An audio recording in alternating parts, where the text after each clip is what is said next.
Chers spectateurs, bonjour. Merci de nous rejoindre sur le plateau d'Informatique News. Et nous sommes aujourd'hui ensemble pour parler d'une problématique qui, je l'imagine, vous concerne tous très directement.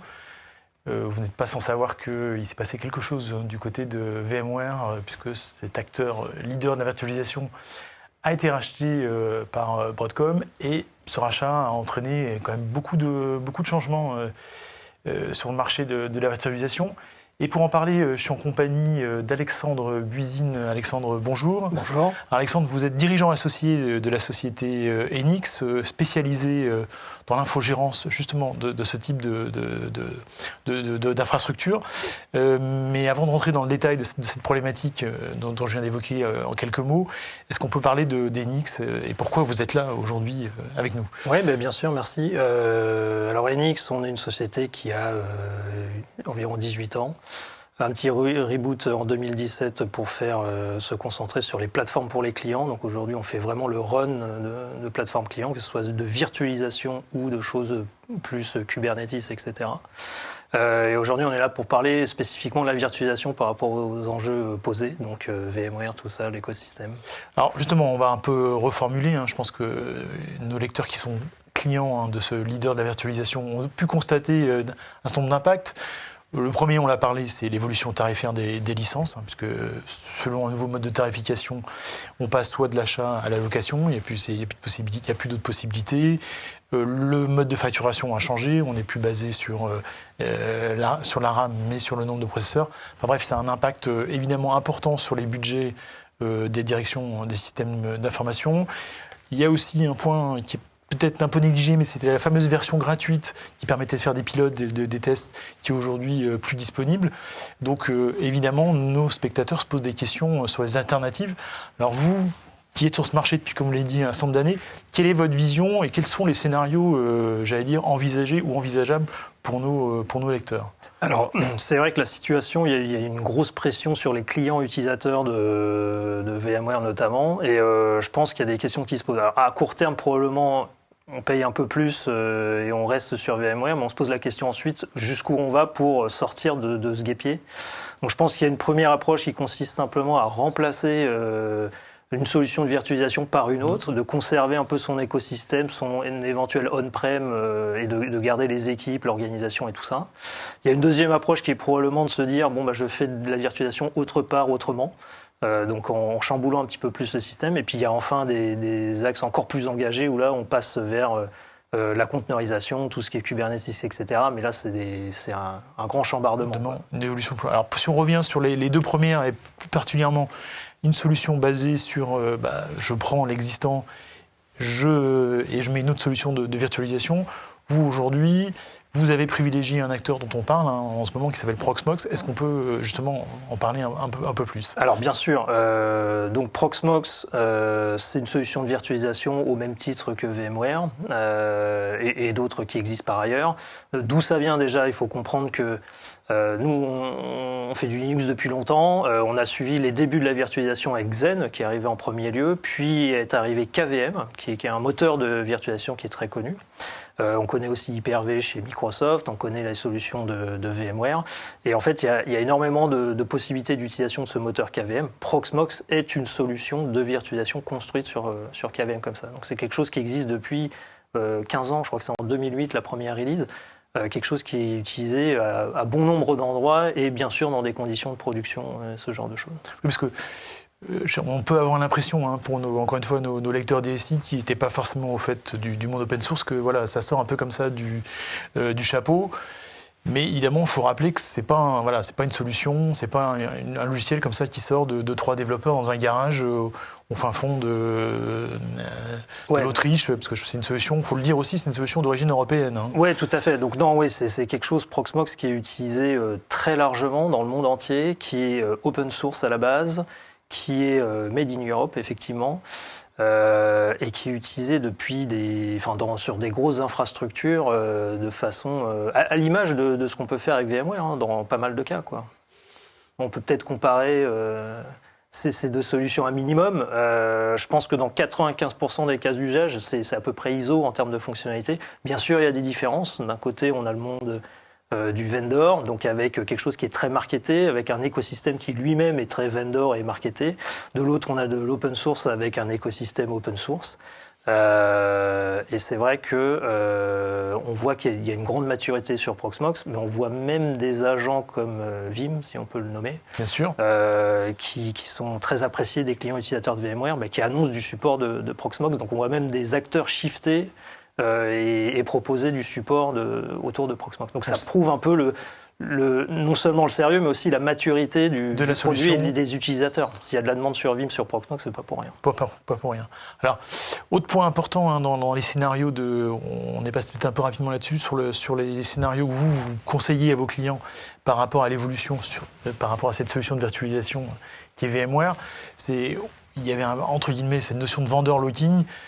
Pour vous, Enix, en tant que cabinet conseil ou société d'infogérance dédiée au monde de l'open source, cette notion de se sortir entre guillemets, du piège du fournisseur, c'est aussi un critère important. Alors oui, c'est vrai. Les valeurs chez Enix, on n'a pas spécifiquement de paroisse. On aime bien avoir une certaine liberté d'action et ça se ressent dans le choix des technologies qu'on utilise. Donc comme on est des utilisateurs peut-être pas de la première heure de Proxmox, mais ça fait une bonne dizaine d'années qu'on fait des choses avec. On fait aussi du VMware, donc il n'y a pas de souci, ou même d'autres choses, d'autres approches derrière.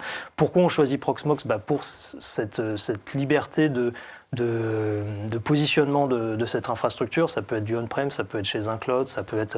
donc c'est relativement flexible. Et puis je pense que je rejoins les clients utilisateurs de VMware aujourd'hui qui se font un petit peu coincer sur le modèle économique. Là, au moins, le modèle économique... le modèle économique est différent. Donc, on fait appel à de l'expertise comme on faisait appel à du support sur une solution VMware. Là, on va faire appel à de l'expertise pour avoir le même niveau de service rendu in fine, quoi. Très bien. Alors...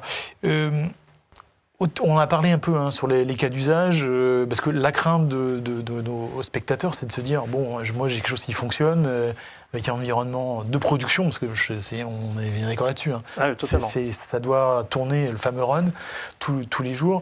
Vous l'avez dit, que 95% des cas, ça va être ISO, mais concrètement, qu'est-ce que vous, Enix, vous me garantissez comment pour que cette transition, que quand on se revoit dans 6 mois ou dans 3 mois, on se dit ça fonctionne, je suis en production. Si on cherche à rester dans le même modèle, par exemple, j'ai une installation on-prem avec, j'ai choisi mon équipementier réseau, j'ai choisi mon hardware, j'ai choisi mon stockage, j'ai mes propres guidelines et mes équipes, etc.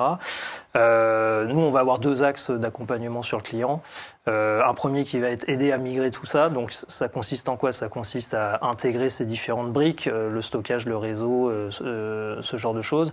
Et puis, la deuxième aspect, ça va être le pilotage du projet de migration de toutes les VM qui peuvent exister d'un côté et de les migrer de l'autre, avec le moins de coupures possible. Et la bonne nouvelle, c'est qu'on peut conserver les VM et les transbahuter sur une autre solution de virtualisation, ce qui est ultra important parce qu'on est quand même sur des chiffres parfois monstrueux, des milliers, parfois des dizaines de milliers de VM à migrer. S'il faut que chacun en repasse un par un dessus, c'est pas possible. C'est pas possible, oui. Alors justement, si je vous fais de la transition, Alexandre, vous avez, des clients qui sont en production sur cet univers Proxmox, vous avez dit expérience depuis plus de 10 ans. Est-ce qu'on peut donner à nos lecteurs, nos spectateurs, quelques idées sur ce que vous gérez en production pour ces fameux clients, sans forcément donner les noms, parce que je sais qu'il y a une notion de souveraineté et des choses comme ça, donc il y a des gens qui ne peuvent pas forcément être cités à l'écran, mais en tout cas, des enjeux de volumétrie, d'architecture, aujourd'hui que vous opérez sur cette solution Proxmox pour vos clients. Oui, bien sûr. Alors c'est vrai que la majorité des clients qui utilisent Proxmox, mais un petit peu VMware, c'est pareil, ça va être des clients qui ont des capacités on-prem, donc il y a une forte part de marché là-dessus. Je pense qu'il va y avoir sur le on-prem qu'on fait, à 90% c'est du Proxmox. Bon, c'est aussi lié, les gens viennent nous voir parce qu'on est capable de faire ça. Sur ce on-prem, il va y avoir des acteurs, assureurs, banques, ça existe. Il va y avoir des acteurs souverains que je ne nommerai pas, mais tout ce qui est identification numérique, par exemple, on fait le choix parfois du Proxmox. Des acteurs souverains qui font du SecNum Cloud sont amenés à faire des choses sur du Proxmox. Donc on voit qu'on est dans des choses solides et sérieuses. Après, en termes de capacités, comme je le disais, ça peut être de nombreux hyperviseurs, des dizaines, voire des centaines. Ça peut être des machines monstrueuses avec plusieurs téra de RAM. Ça peut être des milliers, des dizaines de milliers de VM. Donc on est dans des approches de masse. Industrielles, on va dire. Industrielles. Il y a aussi le reste, donc des acteurs plus modernes ou plus récents, mais qui ont peut-être une surface moins large, mais avec des enjeux de disponibilité qui sont tout aussi forts, voire encore plus forts, avec de l'exposition de services à l'extérieur et donc un taux de disponibilité. Des gens de la French Tech, des choses comme ça. Oui, voilà, tout à fait, mais avec cet enjeu de disponibilité, puisque le service est exposé à l'extérieur et utilisé par les clients finaux. Alors, je reviens sur cette notion d'industrialisation de la plateforme Proxmox, puisque justement, vous avez un savoir-faire autour de cette plateforme. Vous avez développé votre propre, comment dirais-je, package Proxmox, ou c'est ça ou... Oui, c'est un peu ça. C'est-à-dire qu'il y a beaucoup de gens qui venaient nous voir pour faire du Proxmox et on a fini par créer une sorte de distribution, on va dire, PPC, Proxmox Private Cloud, qui a pour but d'être le plus packagé possible, donc de la gestion de virtualisation, de la gestion de stockage, de la gestion de l'exposition de services et ce genre de choses, et d'avoir quelque chose qui est tout terrain. C'est-à-dire qu'on peut le déployer on-prem, on peut aussi le déployer chez un cloud provider. Quel qu'il soit. Quel qu'il soit. Ou même sur du bare metal. Alors, oui, vous n'avez pas de religion? Non, nous on évite les religions, on vient de l'open source. C'est pas pour ça qu'on n'aime pas les solutions vendor, hein. On est amené à combiner les technologies et à opérer aussi des plateformes là-dessus, il n'y a pas de souci. Mais on a Alors, question piège, ça peut être multi-cloud ou... Oui, il n'y a aucun... Alors, du cluster Proxmox étalé sur plusieurs data centers, qu'ils soient détenus en propre ou d'un cloud provider X avec un cloud provider Y, pas de problème. La difficulté, elle sera surtout sur les intercos et le niveau de disponibilité d'intercos, évidemment. Très bien. Bon, je crois que c'est déjà une réponse quand même à pas mal de demandes de nos lecteurs. Ça, j'allais dire, c'est pour le scénario, peut-être, je ne sais pas si on va dire le plus facile, mais en tout cas le plus identifiable à court terme. On a un peu évoqué au début de cette émission. Pour ceux qui veulent aller plus loin, c'est quoi la solution? La containerisation, ou c'est un peu le mot magique, mais peut-être aussi un peu valise, peut-être? Alors, c'est vrai que soit on garde la même approche, on change juste la techno, soit on remet en question tout ça. Et un des axes qui nous occupe beaucoup ces derniers temps, c'est effectivement migration à Kubernetes, la conteneurisation. Et ce qui est marrant, c'est à quel point ça peut être en compétition ou en collaboration avec la virtualisation. Kubernetes tourne sur du bare metal. Est-ce qu'on éjecte la virtualisation pour autant? Possible. Mais ça dépend des cas. Et c'est là où on accompagne pas mal nos clients. Bon, le débat de virtualisation versus containerisation, le débat il est ouvert, il n'est pas fermé. Merci Alexandre. Merci. Pour nos lecteurs qui ont évidemment une problématique autour de cette virtualisation de leur infrastructure, je pense qu'ils auront compris qu'il y a des solutions du côté de chez Enix, donc n'hésitez pas à prendre contact avec vous. Vous êtes évidemment là pour leur répondre. Merci en tout cas à toutes et à tous de nous avoir suivis. Je vous propose de nous retrouver une prochaine fois pour une nouvelle émission. À bientôt.